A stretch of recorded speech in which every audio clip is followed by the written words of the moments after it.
하겠습니다. 우리 하나님의 말씀 사도행전 4장 23절, 24절 그리고 31절 말씀입니다. 은혜 받으실 하나님의 말씀 사도행전 4장 23절, 24절, 31절 말씀 같이 한번 읽어보겠습니다. 사도들이 노임에 그 동료에게 가서 제사장들과 장로들의 말을 다 알리니 그들이 듣고 한 마음으로 하나님께 소리를 높여 이르되 대주제여 천지와 바다와 그 가운데 만물을 지은 이시오. 아멘. 31절도 같이 읽겠습니다. 빌기를 다함에 모인 곳이 진동하더니 무리가 다 성령이 충만하여 담대히 하나님의 말씀을 전하니라. 아멘. 우리 옆에 분들 한번 보시면서 우리 인사 나누시겠습니다. 잘 오셨습니다. 은혜 많이 받으세요.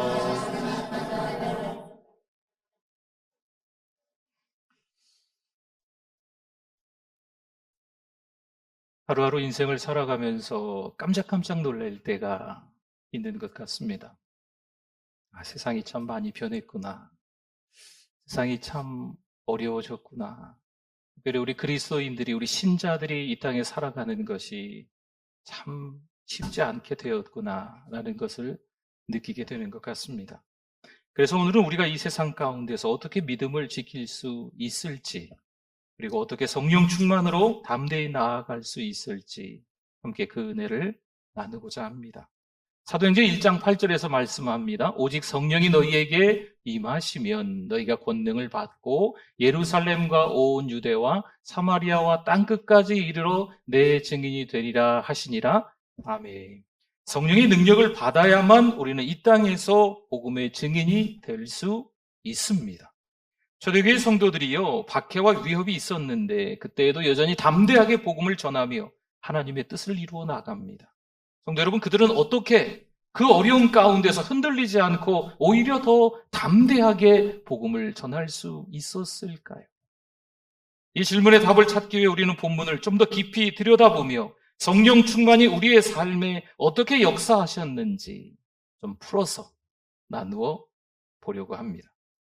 3장에서 베드로와 요한이 나면서 못 걷게 된 이를 만나 예수 그리스도의 이름으로 기적을 행하며 많은 사람을 믿게 합니다. 하지만 이 사건은 종교 지도자들에게는 위협이 되었고 결국 두 사람은 체포되어 구금됩니다. 그런데 보세요. 그들은 예수 그리스도의 이름을 전하는 것으로 심한 박해를 받았지만 그럼에도 불구하고 두려워하지 않고 다시 풀려나서 공동체로 돌아와 함께 기도하며 성령의 충만함으로 담대함을 잃지 않습니다. 여기서 중요한 포인트가 있어요. 그들이 함께 모여 뭐 했다고요? 기도합니다. 베드로와 요한이 돌아왔다는 것은요, 물론 이 몸이 체포되었다가 풀려나서 돌아온 의미도 있겠지만 영적 보호막 안으로 들어왔다라는 의미를 포함합니다. 믿음의 공동체 속에서 하나님의 보호와 인도를 경험했다는 거죠. 우리 역시 신앙생활을 할 때 어려움이 닥칠 수 있습니다. 그럴 때 공동체와 함께 하나님께 나아가실 수 있기를 바랍니다. 교회라는 공동체, 사랑방이라는 공동체, 남녀 선교회라는 이 공동체를 여러분 소홀히 여겨서는 안 됩니다. 이것이 성도들이 박해를 이겨내는 첫 번째 원칙이기 때문에 그렇습니다. 보세요. 사도들이 한 첫 번째 반응은 놀랍습니다. 그들은 자신들이 처한 그 상황을 불평하거나 두려워한 것이 아니라 오히려 즉시 하나님 앞에 뭘 했을까요? 기도합니다. 그들의 기도는 하나님께 영광을 돌리는 것으로 시작이 돼요. 24절 볼까요? 그들이 듣고 한 마음으로 하나님께 소리를 높여 이르되 기도했다는 겁니다. 뭐라고요? 대주제여 천지와 바다와 그 가운데 만물을 지으신 이시오. 아멘. 그들의 기도 시작은 어떻습니까? 대주제여. 좀 어려운 말 같지만 쉬운 말로 바꾸면 주여라고 했다는 거예요. 이 의미는 절대적 주권자 또는 주인이라는 뜻입니다. 하나님의 절대적 통치와 권위를 나타냅니다. 구약에서 하나님을 말할 때 사용된 표현 중에 하나로 특히 종들이 주인을 부를 때 쓰이는 용어예요. 우리가 주여 주여 하고 기도하겠습니다 하잖아요. 하나님은 나의 창조주이십니다. 하나님은 나의 주인이십니다. 나는 그분의 종입니다. 당신의 뜻대로 되기를 원합니다. 나는 당신이 원하는 대로 살겠습니다 라는 각오로 그 믿음의 말로 주여 주여 하면서 기도하는 거예요. 물론 초대교회는 박해와 위협 가운데 있어요. 하지만 창조주 하나님의 능력을 인정하며 그분을 절대적으로 신뢰하고 있는 이들의 모습입니다. 그들이 처한 모든 상황은 하나님께서 다스리시는 그 주권 안에 있다는 믿음으로 기도가 시작된 거예요. 창조주 하나님께 기도하면 하나님이 해결해 주실 거야 라는 걸 신뢰하며 뭘 했다고요? 기도를 시작한 겁니다. 여기서 우리는 성도들이 어려운 상황에서 해야 할 첫 번째 일은 모든 문제의 해답이 누구에게 있다고요? 하나님께 있음을 믿고 그분께 나아가는 것임을 배울 수가 있는 겁니다. 그럼 사도들은 하나님의 주권을 고백한 후 그 다음 뭐라고 기도했을까요? 하나님의 주권을 고백하고 하나님이 어떤 분이심을 고백하고 하나님께 영광을 드리는 기도를 첫 번째 한 다음에 그 다음에 무슨 기도가 이어졌을까요? 29절 한번 볼까요? 주여 이제도 그들의 위협함을 굽어보시옵고 또 종들로 하여금 담대히 하나님의 말씀을 전하게 하여 주시오며 아멘. 여기서 위협은 심각한 위협입니다. 생명의 위협까지도 포함된 위협입니다. 그런데 보세요. 그들은 그 위협을 없애달라고 기도하지 않아요. 뭐라고 기도합니까? 그 위협 가운데서 담대하게 복음을 전할 힘을 달라고 그렇게 기도하고 있어요. 이거죠. 이게 우리에게 큰 도전이 되는 말씀입니다. 여러분, 우리는 종종 어떻게 기도합니까? 하나님 상황이 어려워졌어요. 환경이 이만저만해서 힘들어졌어요. 하나님 상황 좀 바꿔주세요. 이렇게 기도하지 않습니까? 하지만 초대교회 성도들은 그 상황 안에서 담대하게 나아가 복음을 전할 용기를 달라고 기도합니다. 성도 여러분, 우리는 이 땅에 살면서 어떤 것에 도전을 받습니까? 어느새 우리도 세상 사람들과 함께 살면서 세상 속에서 세상 사람들의 가치관에 그대로 젖어 살아갈 수가 있어요. 다소 어려운 표현일 수 있지만 요즘 이런 말들을 씁니다. 세속화, 물질주의, 상대주의라는 말을 써요. 이 세 가지는 우리의 신앙을 약화시킵니다. 또한 우리가 살아가는 세상 속에서 성령 충만한 삶을 살지 못하도록 방해합니다. 이건 역시 사단의 노림수죠. 먼저 세속화는요, 세상이 하나님의 말씀과 진리에서 멀어지는 거예요. 이 세상뿐만이 아니고 교회조차도 세상이 되어버리게끔 만드는 것이요. 우리가 신앙으로 살아간다라고 하는 표현은 하나님과 동행한다는 표현인데 이 세상과 동행하게끔 하나님과는 멀어지게끔 만드는 게 세속화라는 표현입니다. 하나님을 인정하지 않고 세상의 가치와 기준으로만 모든 것을 판단하는 거예요. 그럼 여러분 어떻게 되겠어요? 우리의 신앙이 희미해지겠죠. 믿음이 있는 건가? 너무 뿌옇죠. 선명하지 않은 거예요, 믿음이. 그래서 영적 분별력을 잃어버리는 겁니다. 교회의 가르침에 의문을 갖습니다. 아니, 오히려 교회에서도 세속적 가치가 더 우세해집니다. 예배와 기도가 해도 되고 안 해도 되는 것처럼 여겨집니다. 에이, 기분도 안 좋은데 오늘 예배 건너뛰어. 부부싸움 했는데 교회 가지 마. 갑자기 어디서 중요한 약속의 전화가 와요. 교회 가야 될 시간에. 그러면 예배를 포기하고 교회 가는 걸 포기하고 그 약속을 중요하게 생각하고 가버리는 거죠. 교회도 세상이 중요하게 생각하는 걸 똑같이 말하게 되는 걸 볼 수가 있습니다. 우리가 말하는 걸 한번 보세요.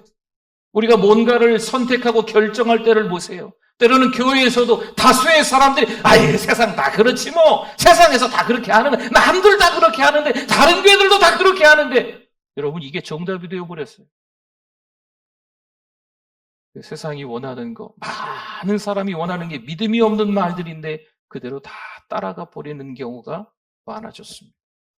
로마서 12장 2절 말씀에 보면 너희는 이 세대를 본받지 말고 오직 마음을 새롭게 함으로 변화를 받아 하나님의 선하시고 기뻐하시고 온전하신 뜻이 무엇인지 어떻게 하도록 하라? 분별하도록 하라. 아멘. 이 말씀은 우리에게 세상의 가치관에 휩쓸리지 말고 세상에 젖어들지 말고 세상에 푹 빠지지 말고 세상 것에 너무 현혹당하지 말고 하나님의 뜻을 따르라 라는 가르침입니다. 그리고 물질주의는요, 살아가는 이유가 성공이고 부라고 말하는 겁니다. 돈과 명예, 권력을 얻는 것이 삶의 궁극적인 목표처럼 보입니다. 아이들이 왜 대학에 갈까요? 왜 좋은 직장에 취직하려고 할까요? 돈 많이 벌기 위해서. 내 집 마련하기 위해서. 다른 이유가 별로 없어요. 돈 많이 벌어서 살고 싶다고. 그러다 보니 하나님을 위한 시간은 점점 줄어들다 사라지고 그 마음이 세상에 푹 빠지게 되는 겁니다. 그러니 신앙의 가치를 지키기가 어렵습니다. 신앙생활을 잘하는 것처럼 보이는데 이 세상 속에 많은 시간을 보내다 보니까 교회에 들어와서도 세상 속에 있는 삶의 연장선상에 있는 거죠. 세상에서 뭔가 세상 사람들에게 편리를 제공하면서 그 사람들과 함께 어울려 살던 모습이 교회 안에 들어와서도 똑같이 이어지는 거예요. 여러분, 이건 신앙의 가치가 아니고 세상의 가치입니다. 여러분, 편히 죄송한데 이건 사단의 노림수에 넘어간 것밖에 되지 않아요. 한 가지 더 볼까요? 상대주의라고 있습니다. 여러분, 상대주의는요, 모든 진리가 상대적이라는 생각입니다. 너의 진리도 진리고 나의 진리도 진리야. 맞는 말처럼 보이지 않습니까? 여러분, 세상을 살아가면서 괜히 아웅다웅하고 갈등을 빚고 혼란 속에서 쌈박질하고 이런 거 싫잖아요. 네가 말하는 것도 맞고 내가 말하는 것도 맞아. 그러니 절대적인 진리, 곧 하나님의 진리를 부인하는 겁니다. 상대주의가 만연한 세상에서는요, 진리를 분명하게 선언하는 것이 어려워져요. 신자들이 예수 그리스도가 유일한 구원의 길이라는 진리를 전할 때 상대주의 사회에서는요, 이러한 가르침을 독선이라고 비판합니다. 기독교는 너무 배타적이야. 자기들밖에 몰라. 이렇게 치부하는 거예요. 또한 교회 안에서조차도 나름의 각자의 성경 지식이 있는 거죠. 요즘 인터넷 검색만 하면 다 나와요. 아닌 내용들도 사실 있거든요. 목사님이 얘기하는 것도 맞고 내가 찾아본 것도 맞아. 당신도 맞고 나도 맞고. 참 혼란스럽습니다. 결국 어떻게 될까요? 목사의 가르침에 의문을 품고 하나님의 말씀에 동감해집니다. 교회는 나와서 예배를 드리지만 이 예배에 별로 은혜가 안 돼요. 그냥 세상 속에 살다가 교회에 들어와서 있다가 다시 세상 속으로 들어가는 거죠. 여러분, 교회에 찾아 나오는 것은요, 우리의 생명을 지켜나가는 일입니다. 예배를 한번 드린다고 하는 것은요, 사느냐 죽느냐의 영적인 싸움입니다. 찬송을 하고 기도하고 하나님의 말씀을 듣는다는 것은 내가 이번 주에 정말 사단의 놀이개로 살아가느냐 아니면 성령 충만함으로 담대하게 믿음으로 살아가느냐, 아주 중요한 순간이라고 볼 수 있어요. 근데 그 시간이 의미가 없어지는 거죠. 교회에 찾아온 시간이 예배하는 시간이 말이죠. 근데 여러분, 그러니 도대체 이런 세상에서 우리가 어떻게 살아가야 할까요? 오늘 본문에서 우리는 분명히 배울 수 있습니다. 그 답은 바로 성령 충만입니다. 베드로와 요한은 극심한 박해 속에서도 예수님의 이름을 담대히 전해요. 그 비결은 뭐라고요? 성령 충만입니다. 이들은 풀려나는 모인이들과 함께 간절히 기도하며 성령 충만을 구합니다. 성령이 충만할 때 그들은 두려움 없이 복음을 전할 수 있었습니다. 31절 한번 볼까요? 빌기를 다하매 모인 것이 진동하더니 무리가 다 뭐가 충만해요? 성령이 충만하여 담대히 하나님의 말씀을 전하니라. 아멘. 성령이 그들에게 능력을 주시고 그들을 담대하게 하십니다. 여러분, 오늘을 살아가는 우리도 마찬가지예요. 뭘 구해야 됩니까? 성령 충만을 구해야 될 줄 믿습니다. 성령은 우리가 세속화된 세상 가운데 진리를 지키게 만들어줘요.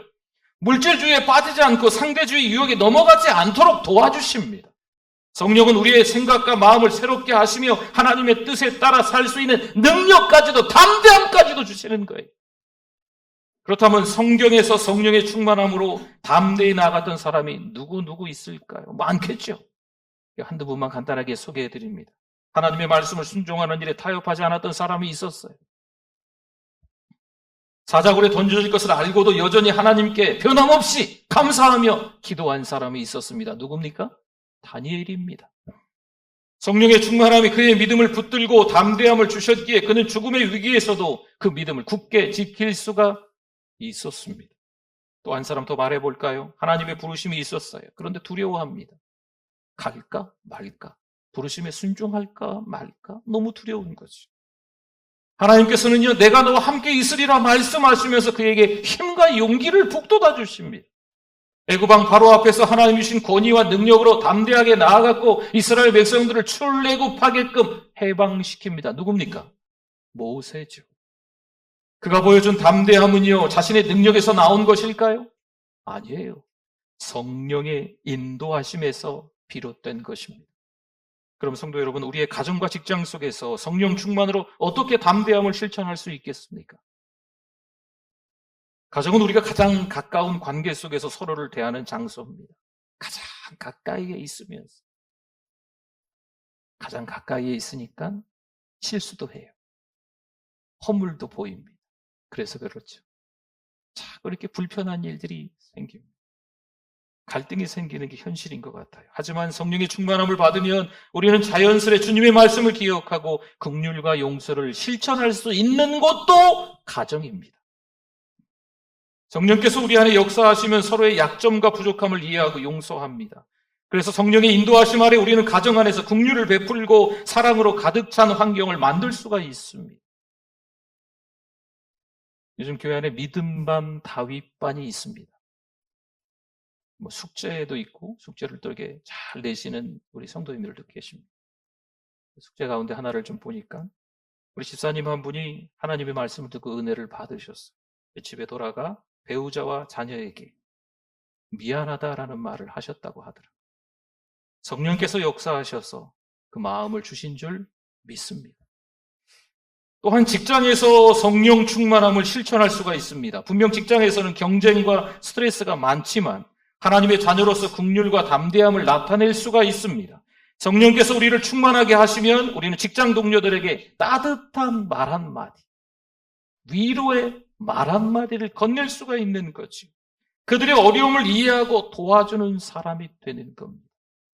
내가 교회 다니는, 내가 예수 그리스도를 믿는 신자인 것을 그가 아는데 그에게 예수 믿으라 라고 말하지 않아도 그 사람의 어려움에 대해서 토닥토닥거리고 위로해주며 격려해주면 여러분, 이게 성령께서 주시는 용기를 가지고 복음을 전하는 겁니다.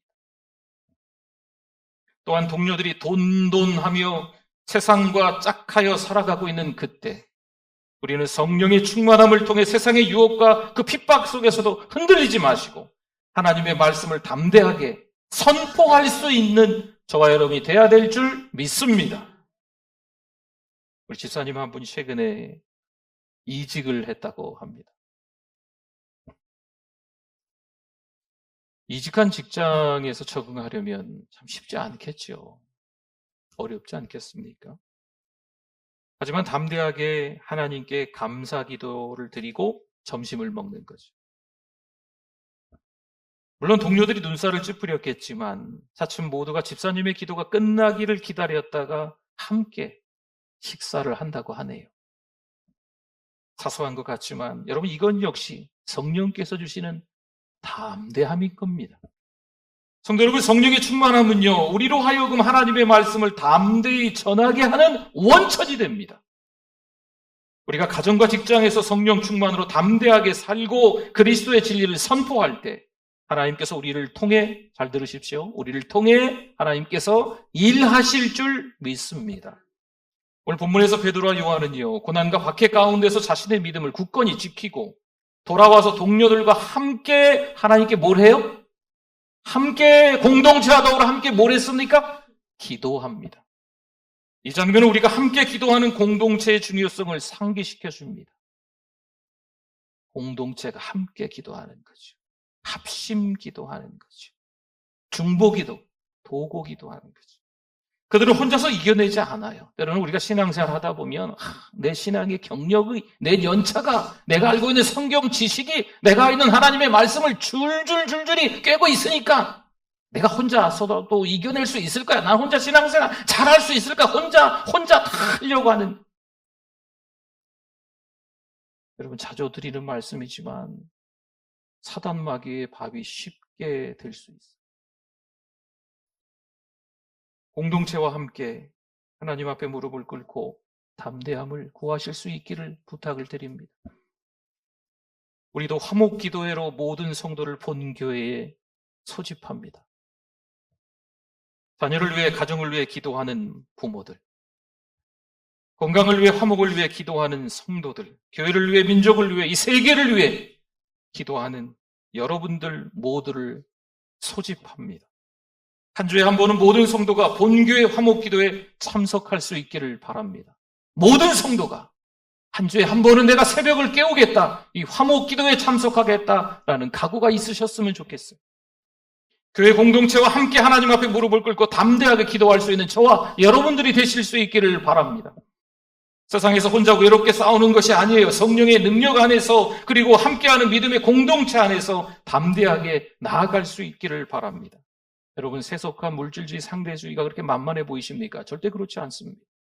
우리가 싸워야 될 일이 있어요. 세상과 맞서 싸워야 될 일이 있어요. 여러분, 혼자 싸우면 안 돼요. 공동체와 함께 기도하는 거죠.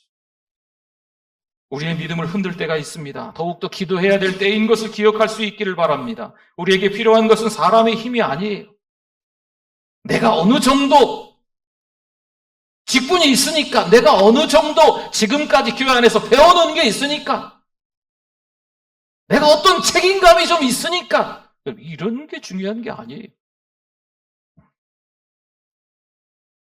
우리에게 필요한 것은요, 그런 것이 아니라 성령의 충만함인 줄 믿습니다. 베드로와 요한이 함께 모여 기도하며 성령의 능력을 구했던 것처럼 우리도 삶의 매 순간마다 성령 충만을 구하시고 그 능력으로 담대히 세상을 이겨 나가야 합니다. 기도는요, 우리 힘의 원천이며 성령 충만은 우리의 능력입니다. 지금 이 순간 우리의 삶과 가정에서, 또 직장에서, 그 일터의 현장에서, 또 그리고 우리가 속한 공동체에서 성령 충만함을 구하며 하나님의 영광을 위해 담대하게 나아가는 성도님 모두 되실 수 있기를 소망합니다. 성령께서 우리를 통해 하나님의 일을 분명히 이루실 줄 믿습니다. 이제 성도 여러분, 우리에게 남겨진 질문은 이것입니다. 그럼 우리는 이 시대 속에서 어떻게 살아갈 수 있을까? 뭐가 그렇게 일이 많은지, 뭐가 그렇게 사건 사고가 많이 터지는지. 뉴스 보지 마세요. 뉴스 보지 마세요. 제가 가끔 드리잖아요. 저도 뉴스 볼 상황이 생기더라고요. 아이고, 머리 아파 죽겠어요. 뭐가 그렇게 복잡한 이야기들이 많이 나오는지. 뉴스 앞에만 앉아있지 않으셨으면 좋겠어요. 뭐 세상 돌아가는 거 봐야 되니까 보시기도 하겠지만 그냥 한번 보고 마세요. 계속 그냥 뉴스만 보고 앉아있지 마시고. 머리 아파 죽겠어요. 별 얘기를 다 했네 그냥. 우리는 초대교회 성도들처럼 하나님께 담대함을 구하며 나아갈 준비가 되셨습니까? 그게 너무 세상 속에 찌들어 세상 돌아가는 이야기에 너무 관심과 집중되어 있지 않습니까? 우리는 매일 성령의 충만함을 구해야 합니다. 성령께서 우리를 가정에서, 직장에서 인도하시도록 기도합시다. 하나님께서 우리에게 담대함을 주셔서 세속화된 이 세상 한가운데서 복음을 선포할 수 있도록 기도해야 합니다. 성령께서 우리에게 두려움을 물리쳐 주시고 하나님의 뜻을 이루어 나갈 용기까지 주실 줄 믿습니다. 베드로와 요한이 그랬죠. 우리 혼자 싸우는 게 아니에요. 공동체와 함께 싸워야 합니다. 뭐 싸운다니까 뭐 이게 주먹다짐이 아니고, 우리는 혈과 육에 대한 싸움이 아닙니다. 우리 영적 전쟁이에요. 영적 전쟁에서 중요한 건 뭐예요? 기도입니다. 기도. 성령 충만함으로 담대하게 맞서 싸워야 됩니다. 공동체의 기도는요, 성령의 능력이 더 강력하게 역사합니다. 우리의 사랑방에서, 우리의 가정에서, 우리의 남녀 선교회에서, 우리의 교회 안에서 성령의 충만함을 구하는 그 기도를 함께 드려야 될 줄 믿습니다. 성도 여러분, 하나님께서는요, 지금도 우리와 함께 하시며 우리에게 성령의 충만함을 주시길 원하십니다. 성령 충만을 구하며 나아가는 삶을 살 때 우리는 세상의 모든 도전 가운데서도 담대히 복음을 전할 수가 있어요. 에이그, 이 사는 게 이게 뭔지, 내 팔자가 이게 뭔지, 하나님 이 상황을 잠깐 이게 좀 벗어나게 해주세요. 그럼 그렇게 하지 마시고 그 상황 가운데서 성령의 충만함으로 담대하게 살아갈 수 있기를 바랍니다. 어떠세요? 삶에서 성령의 충만함을 경험하고 계십니까? 그 경험을 통해 하나님께 주신 그 은혜를 기억하시고 더욱 힘차게 한 주간 달려가실 수 있기를 바랍니다. 아멘. 기도하겠습니다. 오늘 말씀 기억하면서 우리 주여 한번 부르짖고 기도합니다. 주여, 하나님의 은혜와 사랑에 감사합니다. 하나님, 부족한 목사가 하나님 앞에 자격도 없는데 그렇게 살지 못하는데 하나님 용서하여 주시옵소서. 말씀을 전하는 자나 듣는 우리 모두가 오늘 말씀에 깨달음이 있게 하시고 바로 살 수 있도록 세상의 것과 짝하지 말고 친구하지 말고 신앙의 가치로 살아갈 수 있도록 은혜를 베풀어 주시옵소서. 용서하여 주시옵소서. 믿음으로 살아가지 못하고 세상을 좋아한 우리를 용서하여 주시옵소서. 상황만 바꿔달라고 징징대는 우리를 용서하여 주시고 하나님께 주시는 은혜 가운데 살아갈 수 있는 우리 되게 하여 주시옵소서. 하나님 아버지 은혜를 감사합니다. 도무지 헤아릴 수 없는 많은 측량할 수 없는 그 은혜를 받아 누리면서 살아가고 있는데 깨닫지 못하는 우리임을 하나님 앞에 이 시간 회개합니다. 측량할 수 없는 하나님의 그 은혜, 풍성한 그 하나님의 사랑을 깨달으며 살아가는 우리들 되게 하여 주시옵소서. 받은 사랑이 너무 커서 그 은혜를 흘려보내는 우리들 되게 하여 주시옵소서. 내 입장만 중요한 게 아니고 함께 더불어 모여 기도할 수 있는 공동체가 되게 하여 주시옵소서. 내가 너무 바쁘고 정신없어 교회에 나올 시간조차, 기도할 시간조차, 성경을 읽을 시간조차, 하나님과 동행할 시간조차 없습니다 라고 하는 것이 아니고 다른 많은 것들 가운데 하나님 제일주의로 또 하나님께 집중하며 살아갈 수 있는 우리의 믿음이 되게 하여 주시옵소서. 예수님의 이름으로 기도드립니다. 아멘.